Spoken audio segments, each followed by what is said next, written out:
ಸಹೃದಯಿ ಕೇಳುಗರೆ, ರೇಡಿಯೋ ಮಣಿಪಾಲ್ ಸಮುದಾಯ ಬಾನುಲಿ ಕೇಂದ್ರವು ಡಾಕ್ಟರ್ ಶಿವರಾಮ ಕಾರಂತ ಟ್ರಸ್ಟ್ ಉಡುಪಿ ಜಿಲ್ಲೆ ಇದರ ಸಹಕಾರದೊಂದಿಗೆ ಅರ್ಪಿಸುತ್ತಿದೆ ಸರಣಿ ಕಾರ್ಯಕ್ರಮ ಕಾರಂತಯಾನ. ಇದು ಡಾಕ್ಟರ್ ಶಿವರಾಮ ಕಾರಂತರ ಬದುಕು ಬರಹಗಳ ದರ್ಶನ. ಕಾರಂತಯಾನ ಇದು ಕಾರಂತಯಾನ, ಕಡಲ ತಡೆಯ ಭಾರ್ಗವ ಜೀವನಾದರ್ಶವ ನಮಗೆ ತೋರಿ ಬಾಳಿದ ಕನ್ನಡದ ಧೀಮಂತ ಶಿವರಾಮ ಕಾರಂತ. ಡಾಕ್ಟರ್ ಶಿವರಾಮ ಕಾರಂತ. ಕಾರಂತಯಾನ ಇದು ಕಾರಂತಯಾನ, ಕಾರಂತಯಾನ ಇದು ಕಾರಂತಯಾನ. ಬಾಲವನದ ಬಂಧುವೆ, ಯಕ್ಷಕಲೆಯ ಸಿಂಧುವೆ, ಸಾಮಾಜಿಕ ನ್ಯಾಯಕ್ಕೆ ನಿಚ್ಚ ನಿಂತು ಮುಂದೆ ಮಾನವತೆಯ ಸಂದೇಶ ಲೋಕಕ್ಕೆ ಸಾರಿದ ಕನ್ನಡದ ಧೀಮಂತ ಶಿವರಾಮ ಕಾರಂತ. ಡಾಕ್ಟರ್ ಶಿವರಾಮ ಕಾರಂತ. ಕಾರಂತಯಾನ ಇದು ಕಾರಂತಯಾನ, ಕಾರಂತಯಾನ ಇದು ಕಾರಂತಯಾನ. ಚೋಮನ ದುಡಿಯಲ್ಲಿ ದುರ್ಬಲರಿಗೆ ದನಿಯಾಗಿ ಮೂಕಜ್ಜಿಯ ಕನಸಿಗೆ ಜ್ಞಾನಪೀಠ ಗಳಿಸಿದ ಕನ್ನಡದ ಧೀಮಂತ ಶಿವರಾಮ ಕಾರಂತ. ಡಾಕ್ಟರ್ ಶಿವರಾಮ ಕಾರಂತ. ಕಾರಂತಯಾನ ಇದು ಕಾರಂತಯಾನ, ಕಾರಂತಯಾನ ಇದು ಕಾರಂತಯಾನ. ಬದುಕು ಬರಹ ಎರಡರಲ್ಲೂ ನಿಜದ ನೇರ ತಾನಡೆದು ಪರಿಸರ ಶಿಕ್ಷಣ ಎಲ್ಲರಿಗೂ ವಿಜ್ಞಾನ ಬೆಳಗಿದ ಧೀಮಂತ ಶಿವರಾಮ ಕಾರಂತ. ಡಾಕ್ಟರ್ ಶಿವರಾಮ ಕಾರಂತ. ಕಾರಂತಯಾನ ಇದು ಕಾರಂತಯಾನ, ಕಾರಂತಯಾನ ಇದು ಕಾರಂತಯಾನ. ಕಾರಂತಯಾನ ಇದು ಕಾರಂತಯಾನ, ಕಾರಂತಯಾನ ಇದು ಕಾರಂತಯಾನ. ಇದೀಗ ಪ್ರಸಾರವಾಗಲಿರುವ ಕಾರಂತಯಾನ ಸರಣಿ ಕಾರ್ಯಕ್ರಮದ 24ನೇ ಸಂಚಿಕೆಯಲ್ಲಿ ಡಾಕ್ಟರ್ ಶಿವರಾಮ ಕಾರಂತರ ಬರಹಗಳ ಕುರಿತಾಗಿ ಸಂಪನ್ಮೂಲ ವ್ಯಕ್ತಿಯಾಗಿ ಮಾತನಾಡಲಿದ್ದಾರೆ ಶಿಕ್ಷಕರಾದ ಸರೋಜಿನಿ ಕೋಣಿ. ರೇಡಿಯೋ ಮಣಿಪಾಲ್ ಕೇಳುಗರಿಗೆ ನನ್ನ ನಮಸ್ಕಾರ. ಡಾಕ್ಟರ್ ಶಿವರಾಮ ಕಾರಂತರ ಬರಹಗಳು ನಾ ಕಂಡಂತೆ ನನ್ನ ಒಂದೆರಡು ಅನಿಸಿಕೆಗಳನ್ನು ಹೇಳಲು ಇಚ್ಛಿಸುತ್ತೇನೆ. ಡಾಕ್ಟರ್ ಶಿವರಾಮ ಕಾರಂತ ಎಂಬ ಹೆಸರು ಕನ್ನಡ ಸಾಹಿತ್ಯದಲ್ಲಿ ಒಂದು ಪ್ರಕಾಶಮಾನವಾದ ಶಿಖರ. ಅವರ ಸಾಹಿತ್ಯವನ್ನು ನಾವು ಓದಿದಾಗ ಕೇವಲ ಕತೆಗಳ ಜಗತ್ತಿನಲ್ಲಿ ವಿಹರಿಸುತ್ತಿರುವುದಲ್ಲ, ಬದಲಾಗಿ ಮಾನವನ ಬದುಕಿನ ಅಂತರಂಗದಲ್ಲಿ ಪ್ರವೇಶಿಸುತ್ತಿದ್ದೇನೆ ಎಂಬ ನವಿರಾದ ಅನುಭವದಿಂದ ಮೈ ರೋಮಾಂಚನಗೊಳ್ಳುತ್ತದೆ. ಕಾರಂತರ ಬರಹಗಳು ಓದುಗರನ್ನು ಮೌನವಾಗಿ ಪ್ರಶ್ನಿಸುತ್ತವೆ, ಚಿಂತನೆಗೆ ಒತ್ತಾಯಿಸುತ್ತವೆ, ಕೆಲವೊಮ್ಮೆ ಮನ ಕಲಕುತ್ತದೆ. ನಾನು ಕಾರಂತರ ಸಾಹಿತ್ಯವನ್ನು ಮೊದಲ ಬಾರಿಗೆ ಓದಿದಾಗ ಅದು ಸಾಮಾನ್ಯ ಒಂದು ಬರಹ ಅನಿಸಿರಲಿಲ್ಲ. ಅದು ಆಂತರಿಕ ಸಂವಾದದ ಆರಂಭವಾಗಿತ್ತು. ಅವರ ಬರಹಗಳಲ್ಲಿ ನನಗೆ ಕಾಣಿಸಿಕೊಂಡಿದ್ದು ಕೇವಲ ಕಥನ ಕೌಶಲ್ಯವಲ್ಲ, ಅದು ಚಿಂತನೆಯ ಧೈರ್ಯ, ಸಾಮಾಜಿಕ ಜವಾಬ್ದಾರಿ ಮತ್ತು ಮಾನವೀಯತೆಯ ಆಳವಾದ ಚಿಂತನೆ ಅನಿಸಿತು. ಮೂಕಜ್ಜಿಯ ಕನಸುಗಳು ಕೃತಿಯನ್ನು ಓದಿದಾಗ ನನಗೆ ಮೂಕಜ್ಜಿ ಎಂಬ ಪಾತ್ರ ಕೇವಲ ಕಥಾನಾಯಕಿಯಂತೆ ಕಾಣಿಸಲಿಲ್ಲ. ಆಕೆ ಪ್ರಶ್ನೆಯ ರೂಪದಲ್ಲಿ ಬದುಕುತ್ತಿರುವ ಚೇತನವಾಗಿ ಭಾಸವಾಯಿತು. ಸಮಾಜವು ಪೀಳಿಗೆಯಿಂದ ಪೀಳಿಗೆಗೆ ಒಪ್ಪಿಕೊಂಡು ಬಂದ ನಂಬಿಕೆಗಳನ್ನು, ಧಾರ್ಮಿಕ ಆಚರಣೆಗಳನ್ನು, ಸಂಪ್ರದಾಯಗಳನ್ನು ಆಕೆ ತನ್ನ ಕನಸುಗಳ ಮೂಲಕ ಪ್ರಶ್ನಿಸುತ್ತಾಳೆ. ಕಾರಂತರ ದೃಷ್ಟಿಯಲ್ಲಿ ಮೂಕಜ್ಜಿ ಒಂದು ಬಂಡಾಯಗಾರ್ತಿಯಲ್ಲ, ಬದಲಾಗಿ ಸತ್ಯಶೋಧೆ. ಆಕೆ ಕೇಳುವ ಪ್ರಶ್ನೆಗಳು ಗದ್ದಲಮಯವಾಗಿಲ್ಲ, ಆದರೆ ಅವು ಆಳವಾದವು. ಈ ಕೃತಿಯಲ್ಲಿ ನನಗೆ ಸ್ಪಷ್ಟವಾಗಿ ಕಂಡದ್ದು ಅಂಧ ನಂಬಿಕೆಗಿಂತ ವಿಚಾರಶೀಲತೆ ದೊಡ್ಡದು. ಇಂದಿನ ಕಾಲದಲ್ಲಿಯೂ ಮೂಕಜ್ಜಿಯ ಕನಸುಗಳು ಬಹಳ ಪ್ರಸ್ತುತವಾಗಿದೆ. ಇನ್ನೂ ನಾವು ಅನೇಕ ವಿಷಯಗಳಲ್ಲಿ ಪ್ರಶ್ನೆ ಕೇಳುವ ಹಿಂಜರಿಯುವ ಸಮಾಜದಲ್ಲಿದ್ದೇವೆ. ಕಾರಂತರ ಈ ಕೃತಿ ಓದುಗರಲ್ಲಿ ವಿಚಾರ ಪ್ರಜ್ಞೆಯನ್ನು ಬೆಳೆಸುತ್ತದೆ ಎಂದು ನನ್ನ ಅನುಭವ. ಚೋಮನ ದುಡಿ, ಮೌನ ಹೋರಾಟದ ಘೋಷಣೆ. ಚೋಮನ ದುಡಿ ನನ್ನ ಮನಸ್ಸನ್ನು ಆಳವಾಗಿ ಕಲಕಿದ ಕೃತಿ.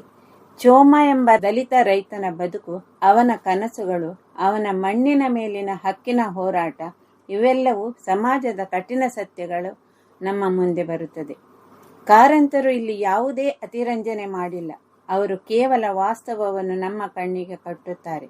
ಜಾತಿ ವ್ಯವಸ್ಥೆಯ ಕ್ರೂರತೆ, ಮಾನವನ ಆತ್ಮಸಮ್ಮಾನದ ಹೋರಾಟ ಇವು ಚೋಮನ ಬದುಕಿನ ಮೂಲಕ ವ್ಯಕ್ತವಾಗುತ್ತದೆ. ನನ್ನ ದೃಷ್ಟಿಯಲ್ಲಿ ಚೋಮನ ದುಡಿ ಒಂದು ಕೇವಲ ಸಾಮಾಜಿಕ ಕಾದಂಬರಿಯಲ್ಲ, ಅದು ಮೌನವಾಗಿ ಕೂಗುವ ಒಂದು ಸತ್ಯ. ಸಮಾಜದಲ್ಲಿ ಸಮಾನತೆ ಎಂಬ ಮಾತು ಎಷ್ಟು ಸುಲಭವಾಗಿ ಹೇಳಲಾಗುತ್ತದೆ, ಆದರೆ ಅಷ್ಟೇ ಕಷ್ಟವಾಗಿ ಅನುಷ್ಠಾನಗೊಳ್ಳುತ್ತದೆ ಎಂಬುದನ್ನು ಈ ಕೃತಿ ಮನಗಾಣಿಸುತ್ತದೆ. ಮರಳಿ ಮಣ್ಣಿಗೆ, ಮೂಲಗಳ ಕಡೆಗೆ ಮರಳುವ ಆಹ್ವಾನ. ಮರಳಿ ಮಣ್ಣಿಗೆ ಓದಿದಾಗ ನನಗೆ ಮಣ್ಣಿನ ವಾಸನೆ ಅನುಭವವಾದಂತಾಯಿತು. ನಗರದ ಜೀವನದ ಹೊಳಪಿನಲ್ಲಿ ನಾವು ಮರೆತಿರುವ ನಮ್ಮ ಮೂಲಗಳನ್ನು ಕಾರಂತರು ಸ್ಮರಿಸುತ್ತಾರೆ. ಈ ಕೃತಿಯಲ್ಲಿ ಪ್ರಕೃತಿ ಕೇವಲ ಹಿನ್ನೆಲೆಯಲ್ಲ, ಅದು ಬದುಕಿನ ಅವಿಭಾಜ್ಯ ಅಂಗ. ಮಾನವನ ಬದುಕು ಮಣ್ಣಿನೊಂದಿಗೆ ಹೇಗೆ ಜೋಡಿಸಿಕೊಂಡಿದೆ ಎಂಬುದನ್ನು ಕಾರಂತರು ಆಳವಾಗಿ ಚಿತ್ರಿಸಿದ್ದಾರೆ. ಇಂದಿನ ವೇಗದ ಬದುಕಿನಲ್ಲಿ ನಾವು ನಮ್ಮ ಮೂಲಗಳಿಂದ ದೂರವಾಗುತ್ತಿರುವ ಸಂದರ್ಭದಲ್ಲಿಯೂ ಈ ಕೃತಿ ಬಹಳ ಪ್ರಸ್ತುತವಾಗಿದೆ. ಅದಕ್ಕೆ ಉದಾಹರಣೆ ಮರೀಚಿಕೆ ಎಂಬಂತಿರುವ ಯಾವುದೋ ಕಾಣದ ಐಶ್ವರ್ಯದ ಬೆನ್ನು ಬಿದ್ದು ಹಿತ್ತಲಿನಲ್ಲಿರುವ ನೆಮ್ಮದಿ ಶಾಂತಿ ಕಳೆದುಕೊಳ್ಳುವಂತೆ ಈಗಿನ ಯುವ ಜನತೆ ಸಾಕ್ಷಿಯಾಗಿದೆ. ನನಗೆ ಈ ಕೃತಿ ಹೇಳಿದ ಸಂದೇಶ, ಅಭಿವೃದ್ಧಿ ಎಂದರೆ ಮೂಲಗಳನ್ನು ಮರೆತು ಬಿಡುವುದೇ ಅಲ್ಲ. ಚಿಗುರಿದ ಕನಸು ಮತ್ತು ಅಳಿದ ಮೇಲೆ ಜೀವನದ ಸೂಕ್ಷ್ಮ ಸ್ಪಂದನೆಗಳು. ಈ ಎರಡು ಕೃತಿಗಳಲ್ಲಿ ಕಾರಂತರ ಮನೋವೈಜ್ಞಾನಿಕ ಅಳತೆ ಎಷ್ಟು ಸ್ಪಷ್ಟವಾಗಿ ಕಾಣಿಸುತ್ತದೆ. ಕನಸುಗಳು ಚಿಗುರುತ್ತವೆ. ಚಿಗುರಿದ ಕನಸನ್ನು ಅಳಿದು ಹೋಗುವ ಮುನ್ನವೇ ಕನಸನ್ನು ನನಸಾಗಿಸುವ ಪ್ರಯತ್ನ. ಆದರೆ ಬದುಕು ನಿಲ್ಲುವುದಿಲ್ಲ. ಮಾನವನ ಆಸೆಗಳು, ನಿರಾಶೆಗಳು, ಬದಲಾವಣೆಗಳು ಇವೆಲ್ಲವೂ ತುಂಬಾ ಸಹಜವಾಗಿ ಚಿತ್ರಿತವಾಗಿವೆ. ಜೀವನದ ಅನಿಶ್ಚಿತತೆ ಮತ್ತು ಅದರ ಸೌಂದರ್ಯ ಎರಡನ್ನೂ ಕಾರಂತರು ಸಮಾನವಾಗಿ ಸ್ವೀಕರಿಸಿದ್ದಾರೆ. ನನ್ನ ಅನುಭವದಲ್ಲಿ ಈ ಕೃತಿಗಳು ಓದುಗರಿಗೆ ಒಂದು ಧೈರ್ಯ ನೀಡುತ್ತದೆ. ಸೋಲು ಅಂತ್ಯವಲ್ಲ, ಅದು ಮತ್ತೊಂದು ಪ್ರಾರಂಭ. ಕುಡಿಯರ ಕೂಸು, ಅಂಚಿನ ಬದುಕಿನ ಕಥನ. ಕುಡಿಯರ ಕೂಸು ಕೃತಿಯಲ್ಲಿ ಕಾರಂತರು ಸಮಾಜದ ಅಂಚಿನಲ್ಲಿರುವವರ ಬದುಕನ್ನು ತಮ್ಮ ಮುಂದೆ ತರುತ್ತಾರೆ. ಸಾಮಾನ್ಯವಾಗಿ ಗಮನಿಸದವರ ಜೀವನವು ಎಷ್ಟು ಆಳವಾದ ಅರ್ಥ ಹೊಂದಿದೆ ಎಂಬುದನ್ನು ಈ ಕೃತಿ ತೋರಿಸುತ್ತದೆ. ಇಲ್ಲಿ ಪಾತ್ರಗಳು ದಯೆಗೆ ಪಾತ್ರರಾಗುವುದಲ್ಲ, ಅವರು ಹೋರಾಟಗಾರರು. ಅವರ ಬದುಕಿನ ನೋವು ಮತ್ತು ಗೌರವ ಎರಡನ್ನೂ ಕಾರಂತರು ಸಮಾನವಾಗಿ ಚಿತ್ರಿಸಿದ್ದಾರೆ. ನನ್ನ ದೃಷ್ಟಿಯಲ್ಲಿ ಈ ಕೃತಿ ಮಾನವೀಯತೆಯ ಅರ್ಥವನ್ನು ಪುನಃ ವ್ಯಾಖ್ಯಾನಿಸುತ್ತದೆ. ಕಾರಂತರ ಸಾಹಿತ್ಯದಲ್ಲಿ ಪ್ರಕೃತಿ ಮತ್ತು ಮಾನವನ ಸಂಬಂಧ. ಡಾಕ್ಟರ್ ಶಿವರಾಮ ಕಾರಂತರ ಬರಹಗಳನ್ನು ನಾನು ಓದುವಾಗ ಗಮನಿಸಿದ ಪ್ರಮುಖ ಅಂಶವೆಂದರೆ ಪ್ರಕೃತಿ ಮತ್ತು ಮಾನವನ ನಡುವೆ ಇರುವ ಆಂತರಿಕ ಸಂಬಂಧ. ಅವರ ಕೃತಿಗಳಲ್ಲಿ ಪ್ರಕೃತಿ ಕೇವಲ ದೃಶ್ಯವರ್ಣನೆಯ ಅಂಶವಲ್ಲ, ಅದು ಒಂದು ಜೀವಂತ ತತ್ವ. ಮರಳಿ ಮಣ್ಣಿಗೆ ಮಾತ್ರವಲ್ಲ, ಅವರ ಅನೇಕ ಕೃತಿಗಳಲ್ಲಿಯೂ ಮಣ್ಣು, ಮಳೆ, ಗಾಳಿ, ಹಳ್ಳಿ ಇವೆಲ್ಲವೂ ಪಾತ್ರಗಳಂತೆ ಬದುಕುತ್ತೆ. ಪ್ರಕೃತಿಯೊಂದಿಗೆ ಹೊಂದಾಣಿಕೆ ಸಾಧಿಸಿದ ಮಾನವ ಸಂತೃಪ್ತನಾಗಿರುತ್ತಾನೆ. ಅದರಿಂದ ದೂರವಾದಾಗ ಆತ ಅಶಾಂತನಾಗುತ್ತಾನೆ ಎಂಬ ಸಂದೇಶ ಸೂಕ್ಷ್ಮವಾಗಿ ವ್ಯಕ್ತವಾಗುತ್ತದೆ. ಇಂದಿನ ಕಾಲದಲ್ಲಿ ನಾವು ಪರಿಸರದ ಹಾನಿಯನ್ನು ಅನುಭವಿಸುತ್ತಿದ್ದೇವೆ. ಅರಣ್ಯನಾಶ, ಜಲ ಮಾಲಿನ್ಯ, ಮಣ್ಣಿನ ಹಾಳು ಇವುಗಳ ಮಧ್ಯೆ ಕಾರಂತರ ಸಾಹಿತ್ಯ ಓದಿದಾಗ ಅದು ಕೇವಲ ಸಾಹಿತ್ಯಾಸ್ವಾದನೆಯ ಅನುಭವವಲ್ಲ, ಅದು ಒಂದು ಎಚ್ಚರಿಕೆಯ ಗಂಟೆಯಂತೆ ಅನಿಸುತ್ತದೆ. ನನ್ನ ದೃಷ್ಟಿಯಲ್ಲಿ ಕಾರಂತರು ಪರಿಸರ ಚಿಂತಕರೂ ಹೌದು. ಅವರು ಪ್ರಚಾರಾತ್ಮಕ ಭಾಷಣ ಮಾಡದೆ ಕಥೆಗಳ ಮೂಲಕ ಪರಿಸರ ಜಾಗೃತಿಯನ್ನು ಮೂಡಿಸಿದ್ದಾರೆ. ಅವರ ಸಾಹಿತ್ಯದ ದೀರ್ಘಕಾಲಿಕ ಪ್ರಸ್ತುತೆಯನ್ನು ಹೆಚ್ಚಿಸುತ್ತದೆ. ಮಹಿಳಾ ಪಾತ್ರಗಳ ಬಲ ಮತ್ತು ಮನೋವೈಜ್ಞಾನಿಕ ಅಳತೆ. ಕಾರಂತರ ಸಾಹಿತ್ಯದಲ್ಲಿ ಮಹಿಳಾ ಪಾತ್ರಗಳು ಕೇವಲ ಪಾರ್ಶ್ವಭೂಮಿಯಲ್ಲ, ಅವು ಚಿಂತನೆಯ ಕೇಂದ್ರ ಬಿಂದುಗಳಾಗಿವೆ. ಮೂಕಜ್ಜಿಯ ಕನಸುಗಳಲ್ಲಿನ ಮೂಕಜ್ಜಿ ಇದಕ್ಕೆ ಅತ್ಯುತ್ತಮ ಉದಾಹರಣೆ. ಮೂಕಜ್ಜಿ ತನ್ನದೇ ಆದ ವಿಚಾರಶೀಲತೆಯ ಮೂಲಕ ಸಮಾಜವನ್ನು ಪ್ರಶ್ನಿಸುತ್ತಾಳೆ. ಅವಳು ಭಯ ಪಡುವುದಿಲ್ಲ, ಅವಳು ಒಪ್ಪಿಕೊಳ್ಳುವುದೂ ಇಲ್ಲ, ಅವಳು ವಿಚಾರಿಸುತ್ತಾಳೆ. ಈ ವಿಚಾರ ಪ್ರಜ್ಞೆ ಕಾರಂತರ ಮಹಿಳಾ ಪಾತ್ರಗಳ ವೈಶಿಷ್ಟ್ಯ.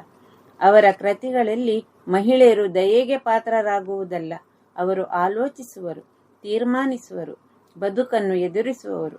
ಇದು ಕಾರಂತರ ಸಾಹಿತ್ಯದ ಪ್ರಗತಿಪರ ಚಿಂತನೆಯ ಪ್ರತಿಬಿಂಬ. ನನ್ನ ಅನುಭವದಲ್ಲಿ ಕಾರಂತರ ಮಹಿಳಾ ಪಾತ್ರಗಳು ಇಂದಿನ ಕಾಲದಲ್ಲಿಯೂ ಪ್ರೇರಣೆಯಾಗಿದೆ.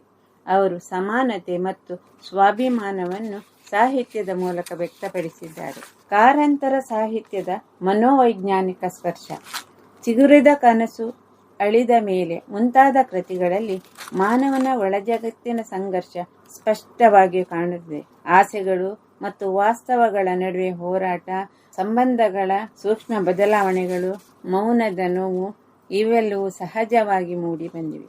ಕಾರಂತರು ಪಾತ್ರಗಳ ಮನಸ್ಸಿನೊಳಗೆ ಪ್ರವೇಶಿಸುತ್ತಾರೆ. ಅವರು ಘಟನೆಗಳನ್ನು ಮಾತ್ರ ಹೇಳುವುದಲ್ಲ, ಆ ಘಟನೆಗಳ ಪರಿಣಾಮವನ್ನು ಮನಸ್ಸಿನ ಮಟ್ಟದಲ್ಲಿ ಅನ್ವೇಷಿಸುತ್ತಾರೆ. ನನ್ನ ದೃಷ್ಟಿಯಲ್ಲಿ ಅವರ ಸಾಹಿತ್ಯ ಮನೋವಿಜ್ಞಾನಕ್ಕೆ ಸಮೀಪವಾಗಿದೆ. ಮಾನವನ ನಡೆಗೆ ಕಾರಣವೇನು, ಅವನ ನೋವಿನ ಮೂಲವೇನು, ಅವನ ಹಠದ ಹಿಂದೆ ಯಾವ ಅಂತರಂಗವಿದೆ, ಇಂತಹ ಪ್ರಶ್ನೆಗಳು ಅವರ ಕೃತಿಯಲ್ಲಿ ಉದ್ಭವಿಸುತ್ತವೆ. ಸಮಾಜ ಸಂಸ್ಕಾರ ಮತ್ತು ಚಿಂತನೆಯ ಧೈರ್ಯ. ಕಾರಂತರ ಬರಹಗಳ ಮತ್ತೊಂದು ಅಂಶ ಸಮಾಜ ಸಂಸ್ಕಾರದ ಬದ್ಧತೆ. ಚೋಮನ ಜುಡ್ಡಿಯಲ್ಲಿ ಜಾತಿ ಅಸಮಾನತೆ, ಕುಡಿಯರ ಕೂಸುವಿನಲ್ಲಿ ಅಂಚಿನ ಬದುಕು, ಮೂಕಜ್ಜಿಯ ಕನಸುಗಳಲ್ಲಿ ಅಂಧ ನಂಬಿಕೆ ಇವೆಲ್ಲವೂ ಸಮಾಜದ ದೌರ್ಬಲ್ಯಗಳನ್ನು ಬೆಳಕಿಗೆ ತರುತ್ತದೆ. ಆದರೆ ಕಾರಂತರು ಕೇವಲ ಟೀಕೆ ಮಾಡುವುದಲ್ಲ, ಅವರು ಪರಿಹಾರದ ದಾರಿಯನ್ನು ಸೂಚಿಸುತ್ತಾರೆ. ಅವರ ಸಾಹಿತ್ಯ ಓದುಗರನ್ನು ಪ್ರೇರೇಪಿಸುತ್ತದೆ. ನನ್ನ ದೃಷ್ಟಿಯಲ್ಲಿ ಸಾಹಿತ್ಯದ ಮುಖ್ಯ ಉದ್ದೇಶ ಮನರಂಜನೆ ಮಾತ್ರವಲ್ಲ, ಅದು ಮನಸ್ಸನ್ನು ರೂಪಿಸುವ ಶಕ್ತಿ. ಈ ಅರ್ಥದಲ್ಲಿ ಕಾರಂತರ ಸಾಹಿತ್ಯ ಅತ್ಯಂತ ಪರಿಣಾಮಕಾರಿಯಾಗಿದೆ. ಬೆಟ್ಟದ ಜೀವ ಅಂತರಂಗದ ಮತ್ತು ಪ್ರಕೃತಿಯ ಮುಖಾಮುಖಿ. ಕಾರಂತರ ಕೃತಿಗಳನ್ನು ವಿಶ್ಲೇಷಿಸುವಾಗ ಬೆಟ್ಟದ ಜೀವ ಕಾದಂಬರಿಯನ್ನು ಮರೆಯುವಂತಿಲ್ಲ.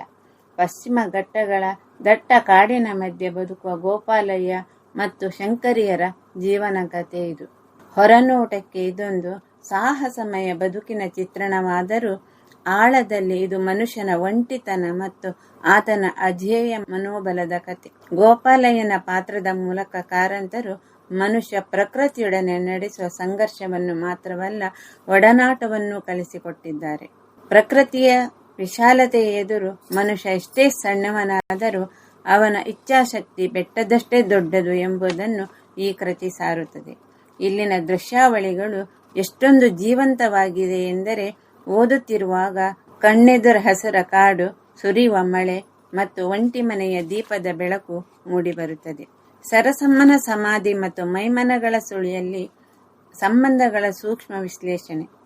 ಕಾರಂತರು ಸಮಾಜದ ದಾಂಭಿಕತೆಯನ್ನು ನಿರ್ದಾಕ್ಷಿಣ್ಯವಾಗಿ ಬಯಲಿಗೆಳೆದ ಕೃತಿಗಳಿವು.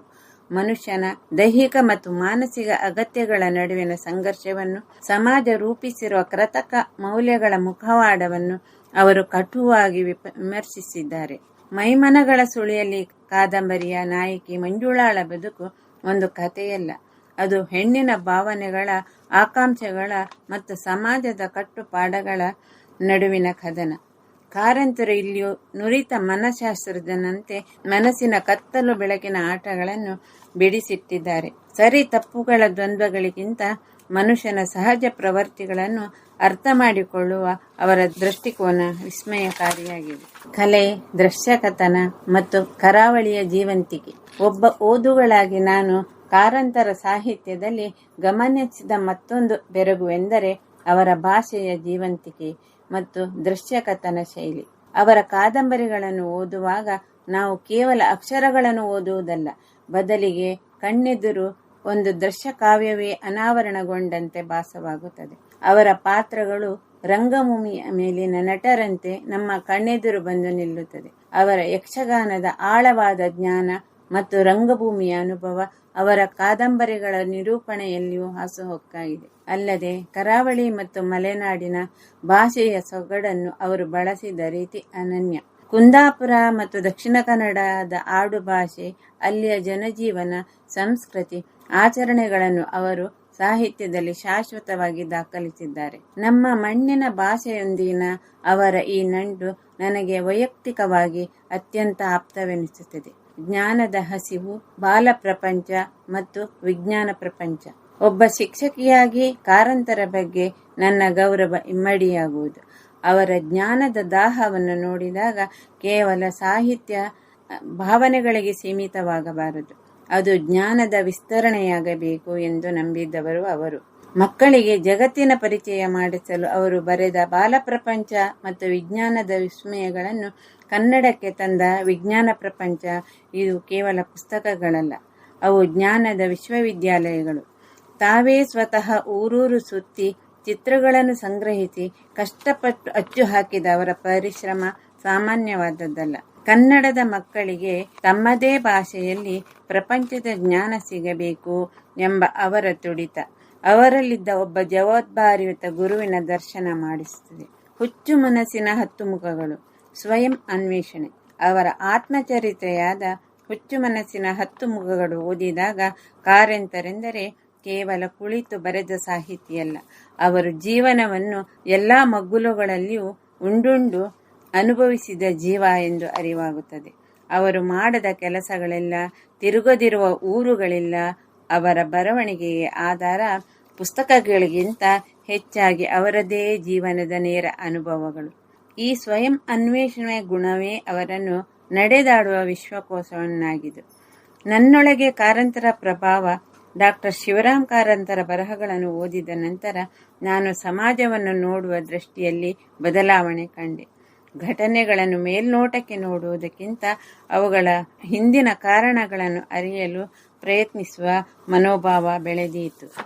ಪ್ರಕೃತಿಯೊಂದಿಗೆ ಹೊಂದಾಣಿಕೆ, ಸಮಾನತೆಯ ಅಗತ್ಯ, ಪ್ರಶ್ನಿಸುವ ಧೈರ್ಯ ಇವೆಲ್ಲವೂ ಅವರ ಸಾಹಿತ್ಯದಿಂದ ನನಗೆ ದೊರೆತ ಪಾಠಗಳು. ನನ್ನ ದೃಷ್ಟಿಯಲ್ಲಿ ಕಾರಂತರ ಬರಹಗಳು ಓದುಗರನ್ನು ಪರಿವರ್ತಿಸಲು ಸಾಧ್ಯವಾದ ಸಾಹಿತ್ಯ. ಅವು ಮೌನವಾಗಿ ಮನಸ್ಸನ್ನು ರೂಪಿಸುತ್ತಿವೆ. ಕಾರಂತರ ಸಾಹಿತ್ಯ ಮಾನವತೆಯ ದೀಪ. ಡಾಕ್ಟರ್ ಶಿವರಾಮ್ ಕಾರಂತ ಅವರ ಸಾಹಿತ್ಯವನ್ನು ನಾನು ಕಂಡಂತೆ ಹೇಳಬೇಕಾದರೆ ಅದು ಮಾನವತೆಯ ದೀಪ. ಅವರು ತೀರ್ಪು ನೀಡುವುದಿಲ್ಲ, ಅವರು ಅರಿಯಲು ಪ್ರಯತ್ನಿಸುತ್ತಾರೆ. ಅವರ ಬರಹಗಳು ಓದುಗರನ್ನು ಮೌನವಾಗಿ ಯೋಚಿಸಲು ಪ್ರೇರೇಪಿಸುತ್ತದೆ. ಅವರ ಕೃತಿಗಳಲ್ಲಿ ಪ್ರಕೃತಿಯ ಪ್ರೀತಿಯೇ ಇದೆ, ಸಮಾಜದ ಪ್ರಶ್ನೆಯೇ ಇದೆ, ಮಾನವನ ಒಳ ಜಗತ್ತಿನ ಅನ್ವೇಷಣೆಯೇ ಇದೆ. ಈ 3 ಅಂಶಗಳ ಸಮತೋಲನವೇ ಅವರ ಸಾಹಿತ್ಯವನ್ನು ಶಾಶ್ವತಗೊಳಿಸಿದೆ. ಇಂದಿನ ಯುಗದಲ್ಲಿ ವೇಗ ಮತ್ತು ಯಾಂತ್ರಿಕತೆ ನಡುವೆ ಕಳೆದು ಹೋಗುತ್ತಿರುವ ಸಂದರ್ಭದಲ್ಲಿ ಕಾರಂತರ ಸಾಹಿತ್ಯ ಇನ್ನಷ್ಟು ಅಗತ್ಯವಾಗಿದೆ. ಡಾಕ್ಟರ್ ಶಿವರಾಮ್ ಕಾರಂತರ ಬರಹಗಳು ನನ್ನ ದೃಷ್ಟಿಯಲ್ಲಿ ಕೇವಲ ಸಾಹಿತ್ಯ ಸಂಪತ್ತು ಅಲ್ಲ, ಅವು ಚಿಂತನೆಯ ಪಯಣ. ಅವರ ಕೃತಿಗಳು ಓದುಗರನ್ನು ಒಳಗೆ ನೋಡಲು ಪ್ರೇರೇಪಿಸುತ್ತದೆ. ಮೂಕಜ್ಜಿಯ ಕನಸುಗಳು ವಿಚಾರಶೀಲತೆಯ ಪಾಠ ನೀಡುತ್ತದೆ. ಚೋಮನ ದುಡಿ ಸಮಾನತೆಯ ಅಗತ್ಯವನ್ನು ನೆನಪಿಸುತ್ತದೆ. ಮರಳಿ ಮಣ್ಣಿಗೆ ಮೂಲಗಳ ಮಹತ್ವವನ್ನು ಸಾರುತ್ತದೆ. ಚಿಗುರಿದ ಕನಸು ಮತ್ತು ಅಳಿದ ಮೇಲೆ ಬದುಕಿನ ನವಚೇತನವನ್ನು ತೋರಿಸುತ್ತದೆ. ಕುಡಿಯರ ಕೂಸು ಮಾನವೀಯತೆಯ ಆಳವನ್ನು ಪರಿಚಯಿಸುತ್ತದೆ. ಬೆಟ್ಟದ ಜೀವ ಪ್ರಕೃತಿ ಮತ್ತು ಮನುಷ್ಯನ ಅಗಾಧ ಮನೋಬಲವನ್ನು ಕಟ್ಟಿಕೊಡುತ್ತದೆ. ಬಾಲ ಪ್ರಪಂಚ ಜ್ಞಾನದ ಹೊಸ ಹಾರಿಜಾನ್ಗಳನ್ನು ತೆರೆದಿಡುತ್ತದೆ. ಈ ಎಲ್ಲ ಕೃತಿಗಳ ಮೂಲಕ ಕಾರಂತರು ನನಗೆ ಕಲಿಸಿದ ಪಾಠ ಬದುಕನ್ನು ಪ್ರಶ್ನಿಸಬೇಕು, ಅರಿಯಬೇಕು ಮತ್ತು ಮಾನವೀಯತೆಯನ್ನು ಉಳಿಸಬೇಕು. ಅವರ ಸಾಹಿತ್ಯವನ್ನು ನಾನು ಕಂಡಂತೆ ಹೇಳಬೇಕಾದರೆ ಅದು ಮನಸ್ಸನ್ನು ಬೆಳಗಿಸುವ ದೀಪ, ಸಮಾಜವನ್ನು ಪ್ರಶ್ನಿಸುವ ಧೈರ್ಯ ಮತ್ತು ಮನುಷ್ಯನನ್ನು ನಮ್ಮ ಮನುಷ್ಯನಾಗಿಯೇ ನೋಡುವ ದಾರಿದೀಪ. ಇದುವರೆಗೆ ನನ್ನ ಈ ಮಾತುಗಳನ್ನು ಆಲಿಸಿದ ನಿಮಗೆ ವಂದನೆಗಳು. ಕಾರಂತಯಾನ ಇದು ಕಾರಂತಯಾನ, ಕಡಲ ತಡಿಯ ಭಾಗವ ಜೀವನಾದರ್ಶವ ನಮಗೆ ತೋರಿ ಬಾಳಿದ ಕನ್ನಡದ ಧೀಮಂತ ಶಿವರಾಮ ಕಾರಂತ. ಪ್ರಿಯ ಕೇಳುಗರೆ, ಇದುವರೆಗೆ ಡಾಕ್ಟರ್ ಶಿವರಾಮ ಕಾರಂತ ಟ್ರಸ್ಟ್ ಉಡುಪಿ ಜಿಲ್ಲೆ ಇದರ ಸಹಕಾರದೊಂದಿಗೆ ಮೂಡಿಬಂದ ಕಾರಂತಯಾನದ ಇಂದಿನ ಸರಣಿ ಕಾರ್ಯಕ್ರಮದಲ್ಲಿ ಸಂಪನ್ಮೂಲ ವ್ಯಕ್ತಿಯಾಗಿ ನಮ್ಮೊಂದಿಗೆ ಮಾತನಾಡಿದವರು ಶಿಕ್ಷಕರಾದ ಸರೋಜಿನಿ ಕೋಣಿ. ಸಾಮಾಜಿಕ ನ್ಯಾಯಕ್ಕೆ ನಿಚ್ಚ ನಿಂತು ಮುಂದೆಯೇ ಮಾನವತೆಯ ಸಂದೇಶ ಲೋಕಕ್ಕೆ ಸಾರಿದ ಕನ್ನಡದ ಧೀಮಂತ ಶಿವರಾಮ ಕಾರಂತ, ಡಾಕ್ಟರ್ ಶಿವರಾಮ ಕಾರಂತ. ಪ್ರವೀಣ ಅಮ್ಮೆಂಬಳ ಅವರ ಸಾಹಿತ್ಯದಲ್ಲಿ ಮೂಡಿಬಂದ ಶೀರ್ಷಿಕೆ ಗೀತೆಗೆ ಧ್ವನಿಯಾದವರು ತೇಜಸ್ವಿನಿ ಅನಿಲ್ ರಾಜ್ ಮಣಿಪಾಲ. ಕಾರಂತಯಾನ ಸರಣಿ ಕಾರ್ಯಕ್ರಮ ಪ್ರತಿ ಸೋಮವಾರ ಸಂಜೆ 5:30ಕ್ಕೆ ಪ್ರಸಾರಗೊಳ್ಳಲಿದ್ದು, ಮಂಗಳವಾರ ಮಧ್ಯಾಹ್ನ 1:30ಕ್ಕೆ ಮರುಪ್ರಸಾರವಾಗಲಿದೆ.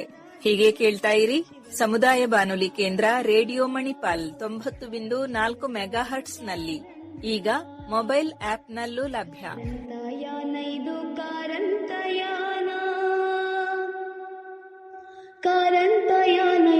ಕಾರಂತಯಾನ ಬದುಕು ಬರಹ ಎರಡರಲ್ಲೂ ನಿಜದ ನೇರ ನಡೆದು ಪರಿಸರ ಶಿಕ್ಷಣ ಎಲ್ಲರಿಗೂ ವಿಜ್ಞಾನ ಬೆಳಗಿದ ಧೀಮಂತ ಶಿವರಾಮ ಕಾರಂತ, ಡಾಕ್ಟರ್ ಶಿವರಾಮ ಕಾರಂತ. ಕಾರಂತಯಾನ ಇದು